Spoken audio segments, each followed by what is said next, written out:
Hola a todas y todos. En primer lugar, quiero agradecer esta invitación a hablar de dos conceptos que generalmente no se asocian tanto, pero precisamente la invitación que ustedes nos hacen a hablar de el trabajo más comunitario y participativo en torno al patrimonio es porque a nosotros nos hace sentido unirlos.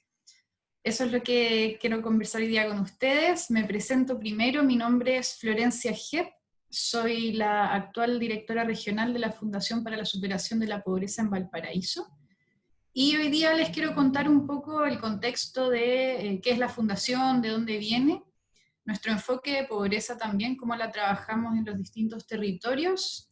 Después hablar un poquito de cómo se asocia eso al patrimonio en nuestros distintos lugares de trabajo. Y finalmente darle ejemplos de lo que hacemos acá en la región de Valparaíso, en específico seleccioné dos comunas para contarles. Entonces, voy a partir con la explicación de la fundación.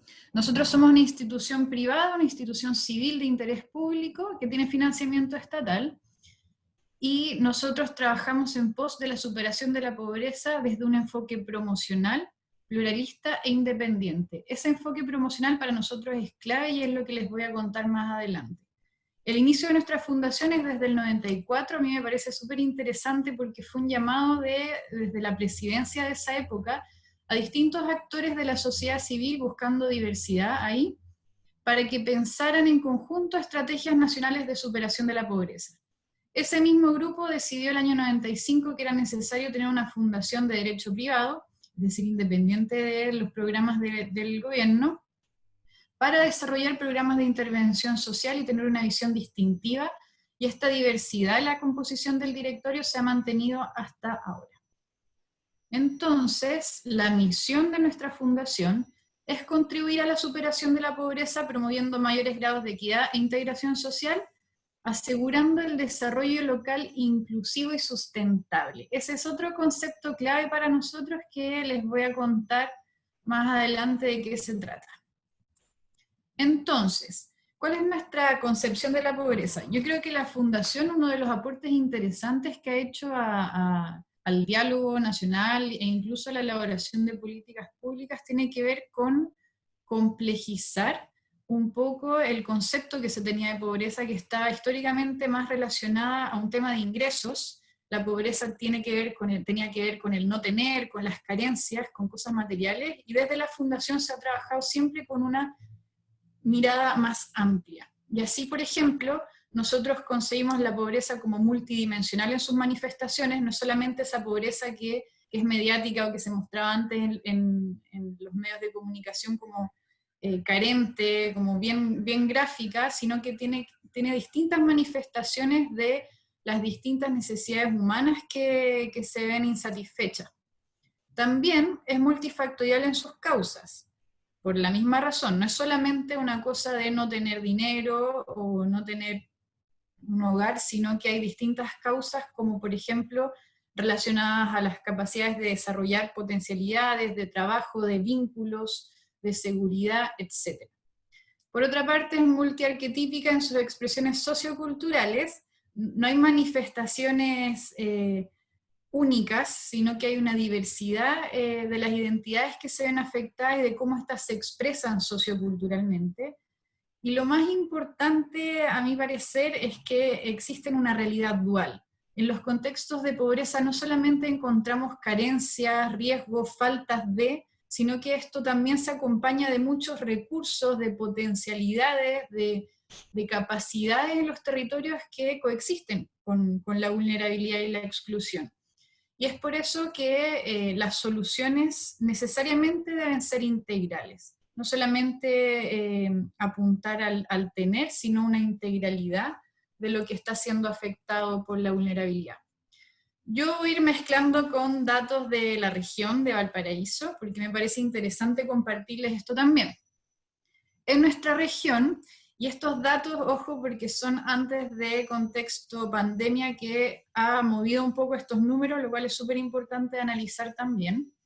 En la región de Valparaíso nosotros estamos por debajo de los números del promedio nacional, tanto en la medición por ingresos como en la medición de pobreza multidimensional.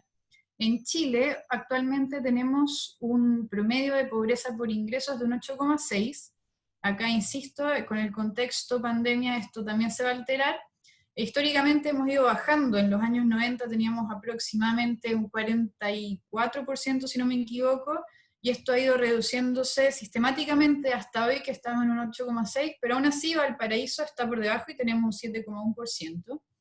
Y en el caso de la pobreza multidimensional, que su medición es más reciente, también estamos por debajo. Chile tiene un 20,7% de pobreza multidimensional y Valparaíso estamos en un 19%. Esto a mí me interesa mucho porque complejiza también el tipo de trabajo que nosotros podamos hacer en la región. En general estos números sirven para asignación de recursos, destinación de fondos, focalización, y cuando uno está por debajo, pero aún existe una alta pobreza, se complejiza el tipo de intervención que podemos hacer y cómo llegar a esos lugares. Entonces, nuestra visión de pobreza, como les decía, va más allá de el tener o no tener, sino que involucra a otras dimensiones de la existencia humana que tienen que ver con el ser, con el hacer y con el estar. Y esto es fundamental para lo que vamos a hablar más adelante, porque además esto se expresa en diversos subsistemas, a nivel micro, persona, pero también a nivel más meso y macro, como la familia y la comunidad, y también se vive de modo específico en las distintas etapas del ciclo de vida, que en general las más vulnerables son niños, niñas, adolescentes, jóvenes y los adultos mayores, que son los grupos con los que nosotros trabajamos en su mayoría. Trabajamos con todos, pero suelen ser aquellos los más vulnerables. Entonces, aquí yo ya quería presentar una primera hipótesis. Para resolver entonces los problemas de los territorios y las comunidades que están afectados por pobreza y vulnerabilidad, en general lo asociamos a la transferencia de recursos. Sí, pero las transferencias de recursos tienen distintas consecuencias o distintos efectos en estos territorios. Y a mí me cuesta imaginar que algunas de ellas estén pensadas para reproducir la pobreza, pero efectivamente cuando una transferencia no está pensada desde el territorio o no involucra a la comunidad, puede ser que más que aliviar o superar la pobreza, la reproduzca, generando dependencias o el sentimiento de no sentirte capaz de resolver tu problema. Hay otras que alivian la pobreza y, por ejemplo, ahora que estamos en este contexto, es importante mencionar que se necesita una respuesta que alivie lo que está pasando en este momento, las carencias que se están viviendo en este momento. Y hay otras transferencias que son más complejas en el sentido de que involucran otros elementos que contribuyen a superar la pobreza. Y aquí entra el concepto que les mencionaba al principio, que es el desarrollo local inclusivo, que para nosotros es clave, que es un desarrollo que está centrado en las personas, que se sostienen las capacidades endógenas de estas comunidades y de sus territorios. Y solo para entrar al detalle de porque es nuestra base finalmente con lo que nosotros trabajamos, el desarrollo tiene que ver con el despliegue de estas capacidades que yo les contaba al principio, que están en estado de potencia en los territorios. Nosotros partimos desde esa creencia base.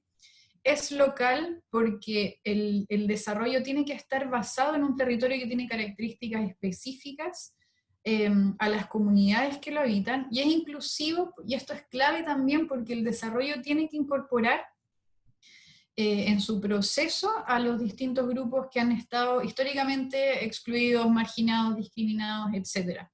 Ellos tienen que ser protagonistas, ellos y ellas protagonistas y destinatarios de este desarrollo, no solamente observadores o quienes reciben un desarrollo, sino que tienen que ser parte de lo que se está pensando y realizando. Entonces, no cualquier inversión supera pobreza, se requiere esta pertinencia territorial que sea apropiada culturalmente, que sea rentable económicamente y que sea fruto de una participación activa de las personas que van a estar viviendo en ese territorio. Y aquí aparece un primer problema o sea, un problema importante que tiene que ver con la participación, y esto es un poco lo que nos preguntan ustedes también de cómo lo trabajamos. La participación en Chile ha tenido un papel bien secundario en el diseño, en la ejecución de las políticas públicas, y nosotros como fundación nos gusta mucho los números, de ir aprendiendo de lo que vamos viendo en los territorios, y les voy a mostrar algunos, pero por ejemplo, el 74% de las personas que están en pobreza multidimensional dicen no haber participado en ninguna organización en el último año, o incluso el 50% de las personas dicen que no cuentan con apoyos de otros ajenos a su hogar. Aquí en la región, para mostrarles algunas cifras de acá, nosotros trabajamos con muchos líderes y lideresas, y 76% de ellos al año 2018 eran nuevos, lo eran desde hace menos de 5 años. E incluso casi un 70% son de este milenio, son nuevitas. De las organizaciones que están vinculadas al programa, este número a mí me parece bien importante, el 70% se financia a través de la autogestión, es decir, no reciben apoyos externos para funcionar, y 50% de nuestras organizaciones no tienen relación con otras organizaciones del territorio, funcionan de manera bien aislada. Eso también configura el tipo de participación que nosotros vamos a encontrar en los territorios. Entonces, como para hacer una síntesis de esta primera parte, no hay superación de pobreza sin desarrollo, y no hay desarrollo sin participación de quienes están llamados a ser sus protagonistas. Esta es como una primera idea. ¿Cómo trabajamos nosotros específicamente en esto? Nosotros tenemos un programa que se llama Servicio País, que tiene este enfoque promocional que les comentaba al inicio, que tiene esta idea de la capacidad de experimentar de las personas una forma diferente de enfrentar sus problemáticas y la capacidad de resolver total o parcialmente el problema que están teniendo. A esto me refiero también con la capacidad de agencia, que algunas inversiones de repente desconocen como parte relevante de la solución del problema. Y así nosotros creemos que mejorar el dominio de las personas sobre su propio proceso de desarrollo aporta a resolver las distintas dimensiones que se están viendo afectadas por la pobreza. Se resuelve entonces haciendo, estando y siendo, y no solamente teniendo. Nuestro enfoque promocional tiene estas 3 palabras clave. Aquí yo puse un ejemplo del área patrimonial, que es como un mantra: visibilizar, activar y conectar. Nosotros partimos en un territorio visibilizando los recursos, las capacidades, también las problemáticas, pero aquí está esta realidad dual: visibilizar. Después activar lo que ya está presente en el territorio, sus materias primas, las capacidades que tienen las distintas personas, y después conectar con la estructura de oportunidades, con el gobierno local, o incluso con el gobierno nacional, con distintas instituciones, etc. Esas es como las 3 acciones que repetimos constantemente.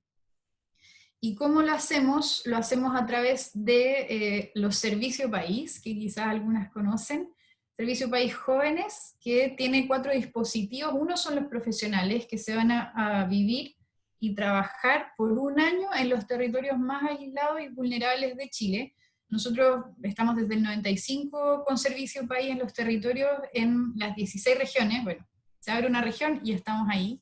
Hemos estado en todas las regiones, actualmente en las 16, estamos actualmente en 100 aproximadamente municipios, con 260 jóvenes en todo Chile. Yo soy ex Servicio País, somos también aproximadamente 6.500 ex Servicio País, que se configura como una red.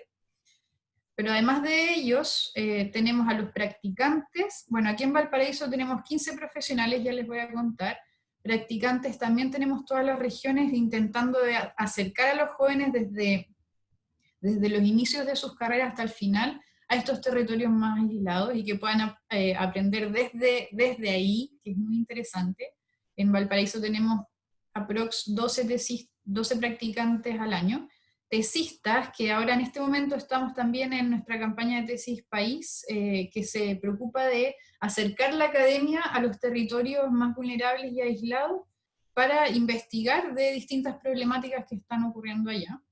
Y nuestras voluntarias y voluntarios que complementan el trabajo que están haciendo los profesionales y también acercan este interés, esta energía y esta academia a estos lugares más aislados. Este es uno de nuestros dispositivos importantes, Servicio País, y el otro es el área de propuestas país. Servicio País es un área de intervención, de ejecución, de terreno. Y el área de propuestas país es un área de aprendizaje, de investigación, de poder aprovechar todo lo que estamos viviendo en nuestros territorios y poder generar documentos, generar levantamientos de aprendizaje y también propuestas para nuestros gobiernos locales y gobiernos nacionales de temáticas que son pertinentes a los territorios que generalmente han sido invisibilizados, no se escucha tanto lo que está pasando ahí. Entonces, como para hacer un resumen de nuestro trabajo, de cómo lo hacemos, nosotros siempre partimos con un enfoque territorial. Nosotros no tenemos una forma homogénea de funcionar en todo Chile, sino que funcionamos según lo que vemos en cada territorio, por eso es pertinente. Y ahí visibilizamos y activamos los recursos de las personas y los territorios y los vinculamos con jóvenes que les comentaba anteriormente, ya sean los profesionales como los voluntarios y los practicantes. Ahí diseñamos y ejecutamos proyectos participativos y establecemos redes comunitarias e institucionales. Y esto es cíclico, nuestros servicios país duran, el ciclo dura 1 año, pero, como les voy a mostrar acá, funcionamos con un modelo que se piensa entre 4 a 8 años en los territorios con distintas fases. Entonces el profesional va haciendo posta, se queda 1 año, después viene otro y se van pasando la información hasta que finalmente salimos del territorio.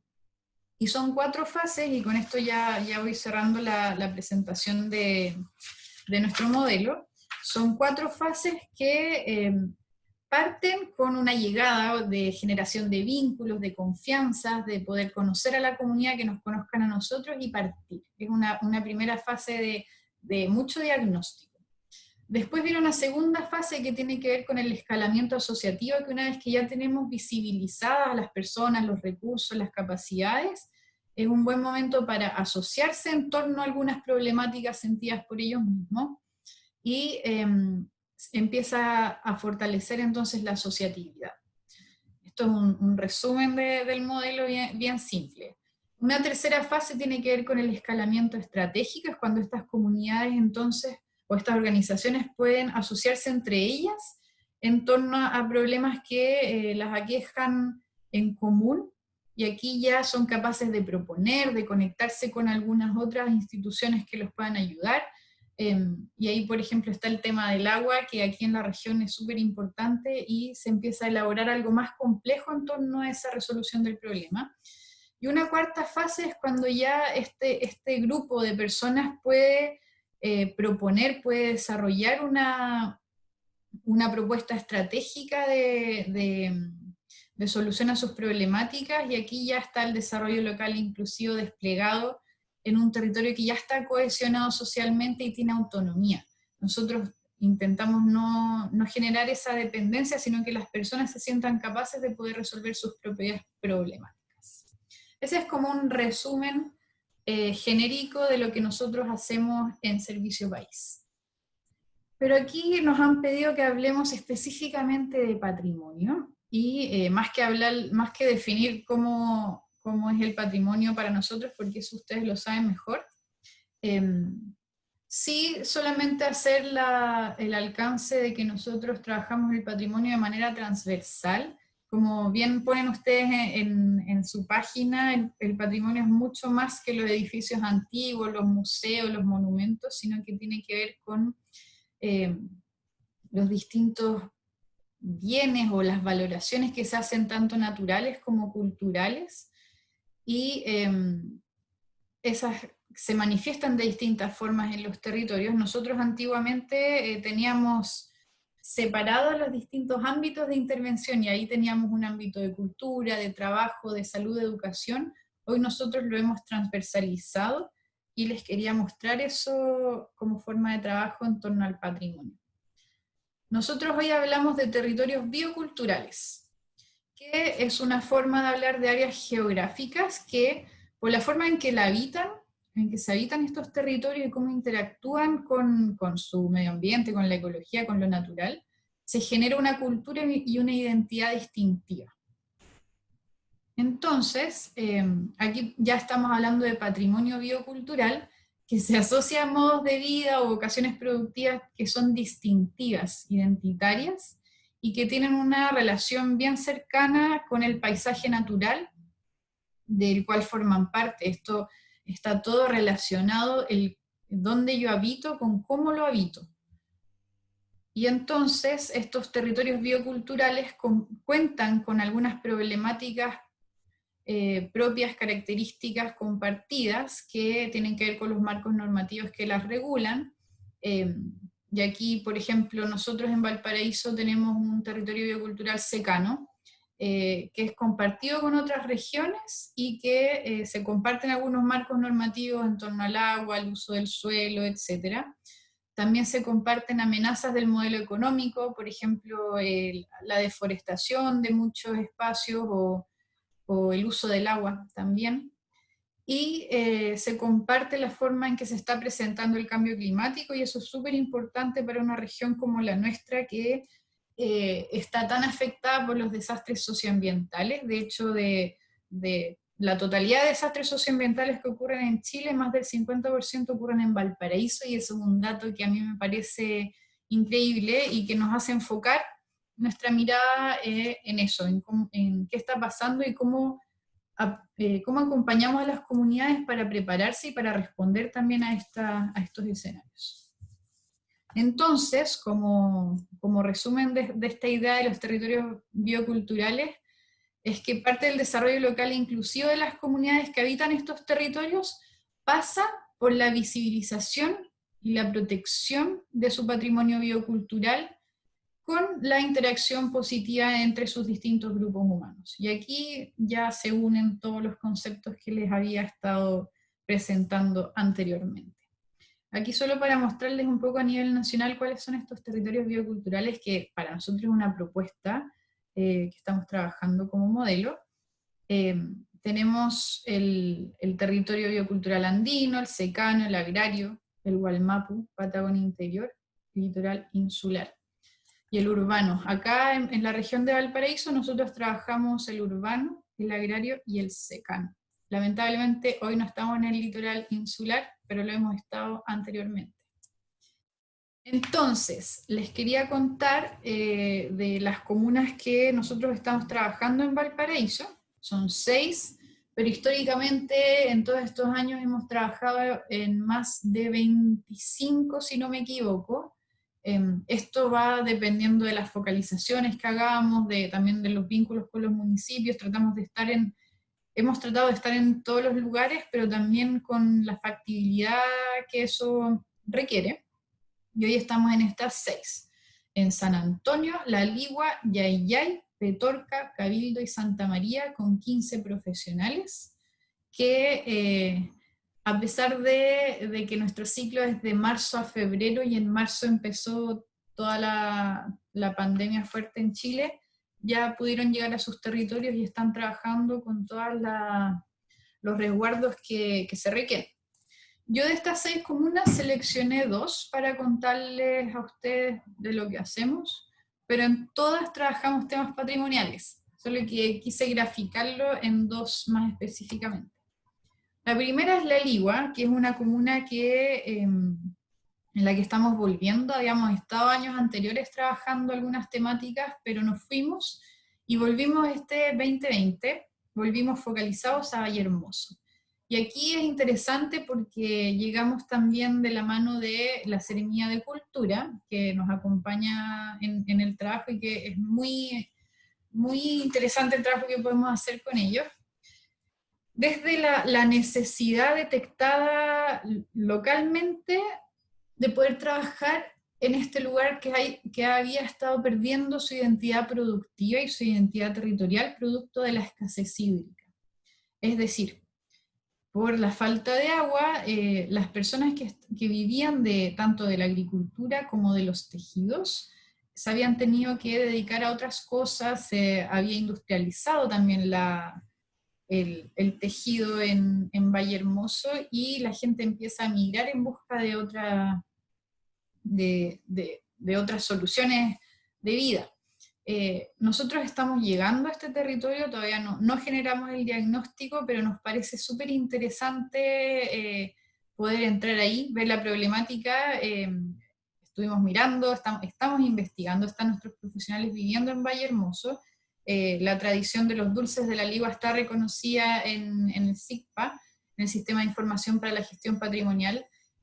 Tiene un montón de patrimonio cultural la Ligua que queremos visibilizar y activar, y ese es el trabajo que vamos a estar haciendo. Y aquí las temáticas, como les decía, son transversales, no estamos trabajando en cultura, sino que trabajamos en los distintos ámbitos que se ven afectados, lo medioambiental, lo económico, lo cultural, lo social, etc. Y nuestros profesionales están en este momento levantando esas problemáticas, porque desde ahí vamos a trabajar, son desde las problemáticas sentidas de la comunidad. Y por otro lado, les quería contar de Cabildo, que es como una vecina de la Ligua, y que en Cabildo llevamos ya varios años trabajando también, y hemos trabajado en distintos sectores, y últimamente en conversaciones con el municipio y con las comunidades nos hemos ido focalizando en el Valle de Aricahue, que no sé si tienen la suerte de conocer, pero es un valle hermoso, que tiene distintas localidades bien particulares, cada una con su identidad, y que en ese lugar estamos tratando de levantar una ruta turística patrimonial, identificando por un lado los agentes productivos que existen en ese territorio, y por otro lado lugares de interés o aspectos patrimoniales a relevar.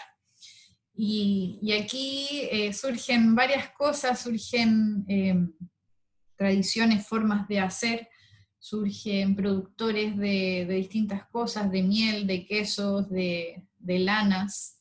No sé si han tenido la suerte de ir a Alicahue, que es la última de las localidades, y que tiene un teatro, tiene una escuela, tiene un museo, tiene una quesería al final que venden unos quesos muy ricos. Y que son elementos que de pronto no se conocen porque no están visibilizados o no los hemos relevado de manera suficiente. Entonces, en este lugar tenemos a 3 profesionales que también ya están allá, y estamos tratando de levantar esa temática, que también no es solo una cosa cultural, sino que está imbricada con muchas otras temáticas económicas, productivas, culturales, sociales, etc. Entonces, esos 2 ejemplos yo les quería dar para un poco graficar cómo es nuestro trabajo bien en específico, pero que viene con todo este marco teórico, o más que marco teórico, con todo este como pensamiento detrás de cómo vemos la pobreza y cómo creemos que es la mejor forma de trabajar. Y como para ir cerrando, contarles que claramente esto no lo hacemos solos y solas, siempre es con aliados, y de hecho creo que esa es como la clave del éxito en este tipo de trabajos, que no trabajemos solos. En particular en temas patrimoniales y culturales hemos estado trabajando bien de la mano con el Ministerio de las Culturas, las Artes y el Patrimonio. Vamos harto al territorio, conversamos las comunas juntos, es bien interesante porque ahí se une el sector público y nosotros que somos sociedad civil en pos de el desarrollo local inclusivo, y es una conversación bien interesante que hemos podido generar ahí con la Seremía. En este caso en particular también trabajamos con el SECREA de la Ligua, que es este centro de creación que tenemos el privilegio de tener en la región de Valparaíso, porque existen solo 3 en Chile. Si no me equivoco, los otros están en Castro y Valdivia, y el tercero está acá en La Ligua, se inauguró el año pasado, y están con muchas actividades actualmente en contexto COVID de manera virtual para los niños y niñas, para no perder ese vínculo. También trabajamos con los departamentos de cultura, si es que existen en los municipios, no todos tienen, o si no con los encargados de cultura, o con quien sea pertinente trabajar, con centros culturales, con casas de cultura, con corporaciones culturales, también si es que existen bibliotecas o museos, trabajamos con ellos. Trabajamos con el INJU en algunos temas puntuales, un aliado importante para acercar a los jóvenes a este tipo de trabajo. También con las escuelas, en general básicas, pero también con liceos e instituciones de educación superior. Y por último, pero no menos importante, las agrupaciones culturales locales que van dándole forma también a lo que nosotros podamos hacer en esos territorios. Entonces, eso sería más o menos una síntesis de nuestro trabajo en términos de patrimonio y pobreza. Muchas gracias.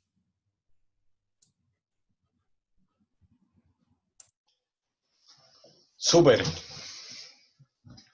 súper, súper. ¿Me escuchas? Sí, te escucho. ¿La saco nomás? Sí, déjame